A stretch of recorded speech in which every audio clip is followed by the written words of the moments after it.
Hey guys, what's up? Chief Pat here, and today bringing you guys a brand new Clash Royale video, and today I'm going to be showing you guys a brand new giant bowler deck that's been seeing a lot of playtime recently near the top of the leaderboard, and personally I think it's an absolutely amazing deck. So as you can see, it involves some cards that are really strong inside of the meta right now, including the Mega Minion, the Tombstone, and the Lightning Spell, but also the main push of this deck will be the giant bowler combo, and the bowler is actually the only epic card inside of the game that I did not have completely maxed out. So let's go ahead and max it out right now, get it up to level 8. I've been getting a lot of bowlers inside of challenge chests and super magical chests, so finally that upgrade is done, and there's no more epic cards inside of my card collection to upgrade. Now again, you can see the deck right here. Feel free to play it if you guys want. It involves 0 legendary cards, which is absolutely amazing, and it works against a bunch of different types of decks. It's actually strong against siege decks, so if you guys have been playing against Dirty Expo users, Dirty Mortar users, the giant bowler combo does super effectively. So let's go ahead and start off. I'm going to play a bowler towards the berry back. I'm going to use a Tombstone to counter that Furnace. As you can see, as soon as I get like the timing right, the Furnace and the Tombstone will cancel each other out, and the Tombstone costs 1 elixir less. So let's go and play a giant right in front of that bowler, and his Tombstone placement is actually extremely poor because my bowler can kill 2 skeletons at once, which works out really well for me. He does have a lightning spell though, so that's going to be a tad bit unfortunate. Let's go and play our Musketeer to kill that Mega Minion and move on with this battle. Alright, Musketeer is going to be distracted. You can see the Fire Spirits will kill those skeletons slowly but surely. His archers are going to go down to the Musketeer. Not great placement of those.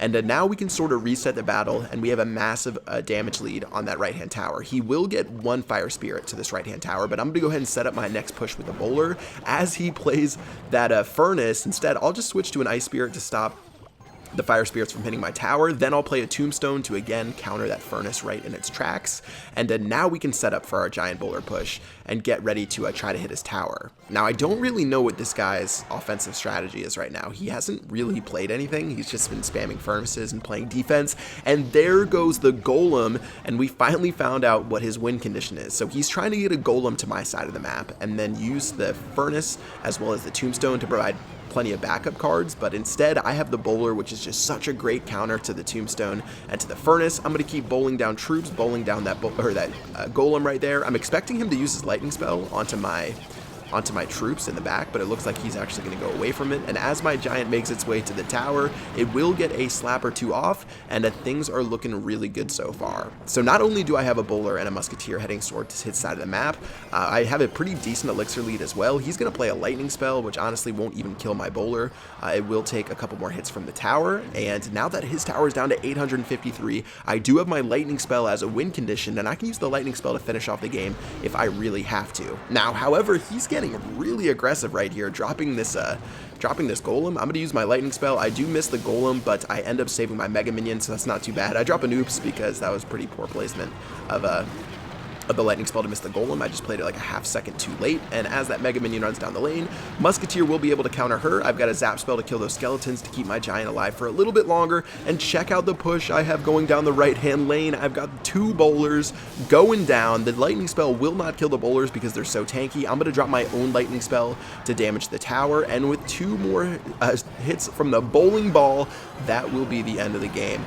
And that will wrap up a 1 crown to 0 victory. So we barely took any damage whatsoever on that left-hand tower. You can see how strong this deck is defensively, just with the Tombstone. The Bowler's such a strong defensive card. The Ice Spirit's a strong defensive card. Even the Musketeer against different air decks works out really well. And we just quickly grinded our way out to a victory and ended up picking it up 1-0 fairly cleanly. Now let's hop into the next battle. Obviously, you're not going to play the same deck every single time, so let's keep going through the challenges to see if we can pick up 3 straight challenge wins. I'm going to use the bowler in the back to start off. I have the Tombstone as well, and he's going to say good luck and drop his Ice Wizard down the right-hand lane. Now, things are okay, and he actually is going to drop his Rocket, and the Rocket does not kill the bowler. The bowler is so tanky that the Rocket will not kill the bowler right away.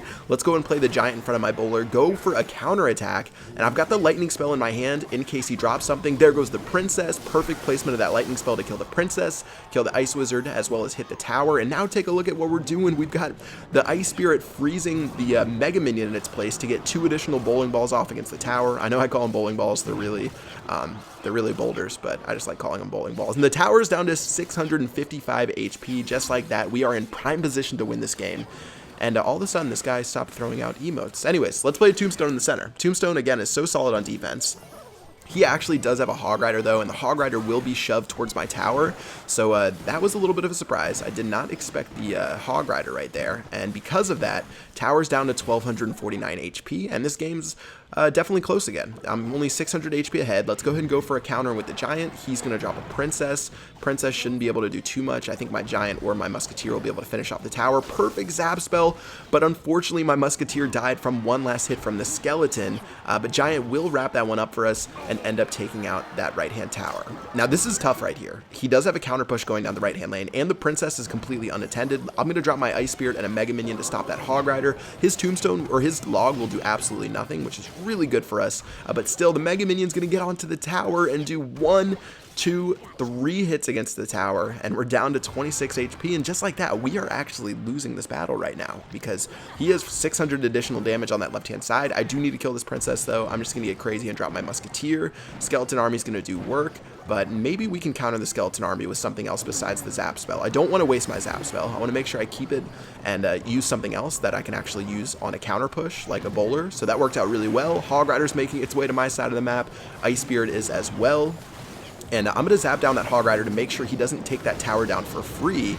And now he has to worry about killing that right-hand tower. He thought he had that tower locked up on the right-hand side, but he doesn't. He's going to have to throw a Log or a Zap spell on it. Meanwhile, I've got a Giant, 2 Bowlers, and a Musketeer going down the left-hand lane. I'm putting so much pressure on him. He's going to freak out and drop a Hog Rider because he's just trying to keep my troops away from his tower.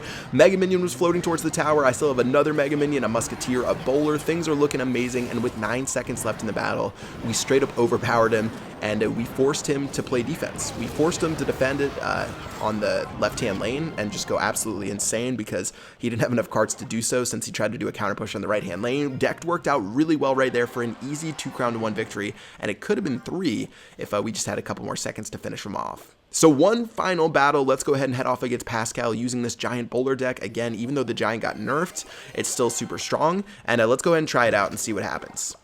Now, Pascal's actually going to be playing the Expo, and unluckily for him, the Giant Bowler is such an effective deck against Siege. Like I was telling you guys about, it works really well against the Mortar, really well against the Expo, and that's because the Giant plus the Bowler are so good against the Expo. In fact, you can just drop the Bowler by itself. You don't need the Giant to kill an Expo.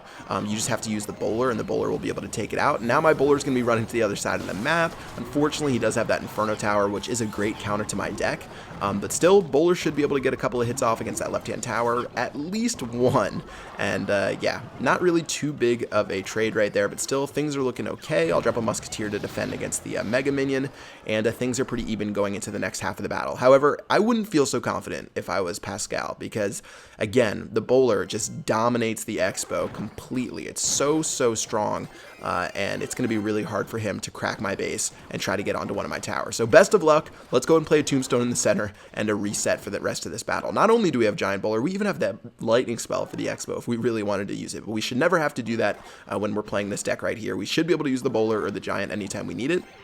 Let's go and play a Giant in the back, and as the Giant starts making its way forward, he's going to play an Inferno Tower. Now, he's definitely scared of my push, but honestly, I think that Inferno Tower is way too early, and take a look as he deploys that Expo. Let me show you how the Bowler gets stuff done against the Expo. Bowler's going to go ahead and take all that damage from the Expo. It's so tanky that you really don't even have to worry, and now the Bowler's just going to burn that Expo down to pieces. I've got a Zap spell helping out on that Inferno Tower. My Mega Minion plus my Giant are going to start heading towards that left-hand tower, plus we have a Bowler on the right-hand side. So overall, we've been making some amazing trades. We're up 6 elixir right now, so things are looking really good.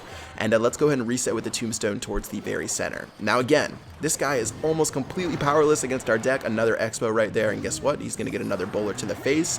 Bowler's going to go ahead and bowl down that Ice Spirit right there. Mega Minion's going to help out the Bowler as well. And honestly, I didn't even need the Mega Minion. I could have just played the Bowler and we would have been fine, but it did force him to play his own Mega Minion down the right-hand lane. So now, let's go for the finishing blow in the left-hand lane with the Giant. I've got the Musketeer. I've got the Lightning spell, which I have not showed him just yet, and as soon as that Lightning spell drops, I'm sure all hope of winning for him as he looked at his iPad was completely gone. So Giant's going to get onto the tower. Musketeer and Mega Minion will be able to distract those Fire Spirits. That's going to be the first and final tower of the game. And guys, this deck is just so strong against Siege decks. If you're ever playing against Expo, if you're ever playing against Mortar, it's really strong and almost impossible for them to crack through unless they get a strong front line of defenses near their Expo. And yeah, look at that Giant tank that Expo. It's so good against it. It feels really good against those Siege decks. And yeah, that will do it for our third straight battle. and our third straight win using this Giant Bowler deck. So I highly recommend you guys try this deck. It's fun.